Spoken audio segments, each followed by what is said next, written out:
కోడి మాంసం టేస్ట్ తెలుసు గానీ, కోడి మాంసం అమ్మితే అక్రమంగా రేట్లు పెంచి అమ్మితే వచ్చిన డబ్బు టేస్ట్ అనేది కేవలం రాజకీయ నాయకులకే తెలుసేమో!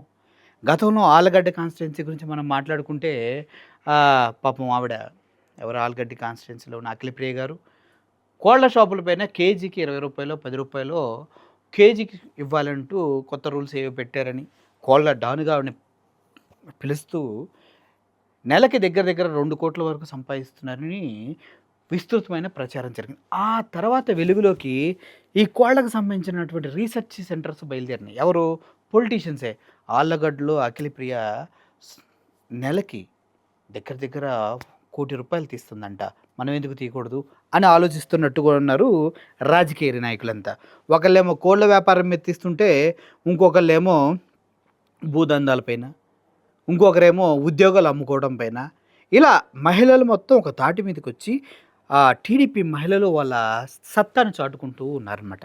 ఆ క్రమంలో కొంతమంది కుర్చీ కోసం ఏడ్చేవాళ్ళున్నారు. కొంతమంది చంద్రబాబు నాయుడు గారు పిలిచినా ఎళ్ళనోళ్ళున్నారు.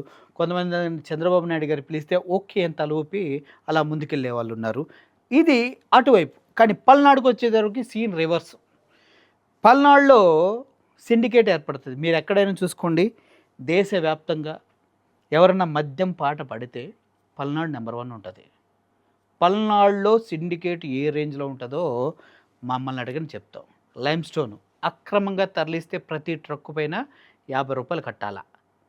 దాచేపల్లి, పిడుగురాళ్ళ, ఈ పరిసర ప్రాంతాల్లో.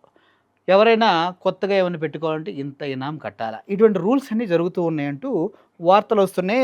లైమ్ స్టోన్ గురించయితే నాకు తెలుసు. యరపతినేని శ్రీనివాస్ గారు అందుట్లో ఇన్వాల్వ్ అయ్యారో లేదా అనేది ఆలోచించుకోవాలి చాలామంది. కాపోతే కాసు మహేశ్వరరెడ్డి ఒక టాపిక్ తీసుకొని మన ముందుకొచ్చారు. ఆయన బాధ అంతా ఇంత కాదు. పాపం వైఎస్ఆర్‌సీపీ పార్టీ గెలుస్తదని కోటి ఆశలు పెట్టుకున్న తర్వాత ఓడిపోయింది. ఈయనేమో ప్రతి సమస్య మీద మాట్లాడుతూ ఉంటారు. అక్కడ జగన్మోహన్ రెడ్డి గారు కట్టినటువంటి హాస్పిటలు, దానికి అన్ని పనులయిపోయినాయి, దాన్ని ప్రకటించండి, పేదలకి ఉచిత వైద్యాన్ని అందించండి అంటూ కూడా ఫైట్ చేశాడు. కానీ ఏముంది? ఏం జరగల. ఇప్పుడు మళ్ళీ కోళ్ళ గురించి ఏదో మాట్లాడుతున్నారు. ఒకసారి వినండి. ఎవరు చేయనటువంటి అవినీతికి ఆవిష్కరణ చేస్తున్నారు తెలుగుదేశం నాయకులు. ఎరపతినేని శ్రీనివాసరావు గారు గురజాల ఎమ్మెల్యే వారి ఆధ్వర్యంలో తంగిడ నాయకుడు అంట. చికెన్ భాష, సయ్యద్ భాషానో చికెన్ భాషానో అంటారు. ఏమిటిరా అక్కడ జరుగుతున్నది అంటే చికెన్ స్కామ్, కోడి కుంభకోణం. ఇంతకన్నా అవమానం ఏముండదు. నీకు నవ్వు వస్తుంది, నాకు ఏడుపు వస్తుంది.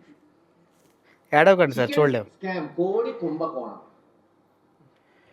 అసలు ఎప్పుడు మనం ఇటువంటిది వినుండరు కూడా రాష్ట్రంలో. మండలంలో గతంలో సరే ఏ పార్టీ అధికారంలోకి వచ్చినా, గతంలో వైఎస్ఆర్సీపీ ప్రభుత్వం ఉన్నప్పుడు కూడా 3-4 కోళ్ళు అమ్ముకునేవాళ్ళు తెచ్చి తెలంగాణ నుంచో కోళ్ల ఫారాల నుంచి.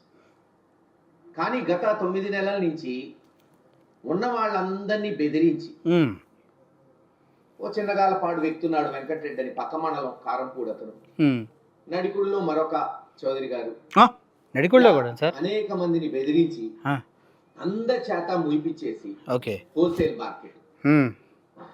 ఎరపతినేని శ్రీనివాసరావు గారి ఆధ్వర్యంలో అక్కడ ఉన్న పోలీసులు వీళ్ళని విరిపించి వెంకటరెడ్డి అనే వ్యక్తి సార్ విషయం చెప్పండి సార్, నీ మీద కేసులు పెడతాం, రేప్ కేసు పెడతాం, గంజాయి కేసు పెడతాం, అసలు నువ్వు షాప్ తెరిస్తే నీ దగ్గర పనిచేసే వాళ్ళని తీసుకొచ్చి ఇరగదీస్తాం, తంతాం అని బెదిరి. పల్నాడులో కేసులు ఎలా ఉంటాయంటే, నువ్వు వైఎస్ఆర్సీపీ పార్టీ అని పేరు చెప్తే చాలు, లేదంటే అక్కడ ఉన్నటువంటి పిన్నెల్లి రామకృష్ణారెడ్డి గారి పేరు చెప్తే చాలు, మీరు మమ్మల్ని మూసేయడానికి పెద్ద ఆధారాలు ఏం అవసరం లేదంట. ఎందుకంటే మన దాచిపల్లి సిఐ గారు పాపం ఆయన గేట్లకు బేడీలేసి అరెస్ట్ చేసిన వాళ్ళని ప్రైవేట్ గెస్ట్ హౌస్లో పెట్టి హింసించిన దాఖలాలు గతంలో మనం చూసాం. ఇంకా మాచర్ల గురించి చెప్పాలని కూడా ఇంకా అదే ఉంది పరిస్థితి. నిన్న ఒక కాల్ కొట్టి వాళ్ళ అన్నయ్య వస్తే తన దగ్గర నుంచి లంచం తీసుకొని 13,000 15,000 చెప్తే చంపేస్తాం రా అన్నారంటూ వీడియోలు కూడా బయటకు వచ్చింది. మీరు చూడవచ్చు వాటిని కూడా.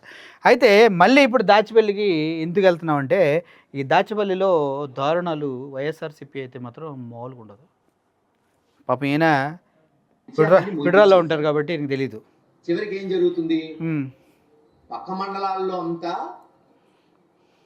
కోడి చెప్తేనే సిగ్గాసం చెప్పాలంటే ఇవన్నీ 90-95 అమ్ముతుంటే ఉమ్, వీళ్ళ మటుకు రూ. 125 అమ్మాల్సిందే.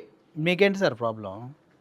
అనుకోవచ్చు, ఏంటబ్బా ఈ కోళ్ళు అమ్మితే ఏం డబ్బులు వస్తాయి, ఉమ్, ఈ పనికి మాలిన పని ఏంది, ఈ ఉమ్, సిగ్గుమాలిన పని ఏంది, తెలుగుదేశం నాయకులు చేసేది ఏంటంటే ఉమ్, రోజుకు 2000 కోళ్ళు అమ్ముతారంట. ఉమ్, సుమారు రూ. 50,000 రోజుకు లాభం. ఊహించండి, 50,000 రోజుకు లాభం, నెలకి 15 లక్షలు, సంవత్సరానికి 1,80,00,000 నుంచి 2 కోట్లు ఒక్క దాచేపల్లి మండలంలో. ఉమ్.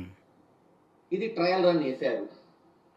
ఇప్పుడేంది, నియోజకవర్గం మొత్తం కూడా ఆవిష్కరించాలి ఈ గొప్ప పని. కోళ్ళు అమ్ముకోవడానికి, దానికి మళ్ళీ మాఫియా, ఉమ్. దానికి కోళ్ళ పోలీసులు మాఫియా. బెదిరించడం. ఆ. ఊహించండి, నేను అడిగేది ఒకటే, రేపు ఇంకోటి వస్తాడు, ఉమ్, పందులు అమ్ముకుంటాను, మటన్ అమ్ముకుంటాను, చేపలు అమ్ముకుంటాను అంటాడు ఇంకో తెలుగుదేశం నాయకుడు. వారికి ఇస్తారా?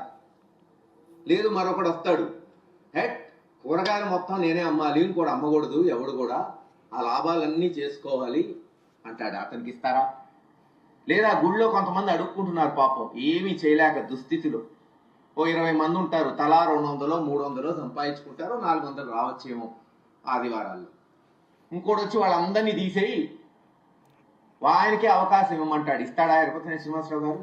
సార్ ఓకే, వన్స్ దాచేపల్లి మండలమే కాదు, మున్సిపాలిటీ కూడా, దాచేపల్లి మున్సిపాలిటీ. ఇప్పుడు అసలు విషయం ఏంటంటే, కోళ్ళ పైన ఎంతో డబ్బు వస్తుంది అంటున్నారు. ఈయన ప్రాబ్లం ఏంటంటే, కాసు మహేశ్వర్ రెడ్డి గారు చెప్తూ ఉంది, అన్ని బిజినెస్లు ఇలా మోనోపోలీ అయితే కరెక్ట్ కాదు, అందరూ బ్రతకాలి కదా అంటున్నారు. అది మెయిన్ పాయింట్. నిజంగా చెప్పాలంటే ఇది కరెక్ట్ పాయింటే.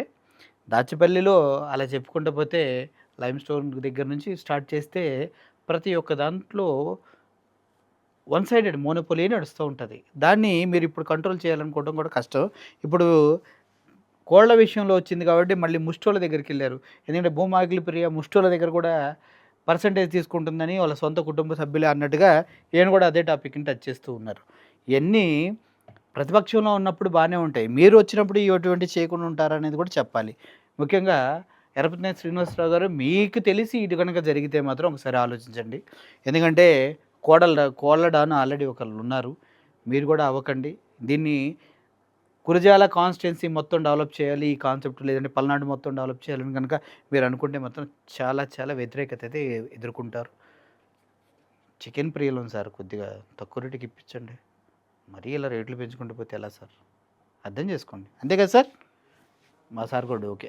సో ఇదనడం మొత్తానికి ఇష్టానుసారంగా మోనోపోలీ బిజినెస్లు చేసుకుంటూ వేరే వాళ్ళని ఎవరిని రానివ్వకుండా టీడీపీ నాయకులు ఏకఛత్రాధిపత్యాన్ని అలా పరంపర కొనసాగిస్తున్నారంటూ కాసు మహేశ్వర్ రెడ్డి గారు మాట్లాడటం జరిగింది. ఇంతకు మించి ఏం లేదు. Thank you for watching this video. ఎక్కడా కూడా మోనోపోలీ నడవకూడదు, అందరూ బ్రతకాలి, అదే. Thank you for watching this video. Murali signing off. Thank you so much.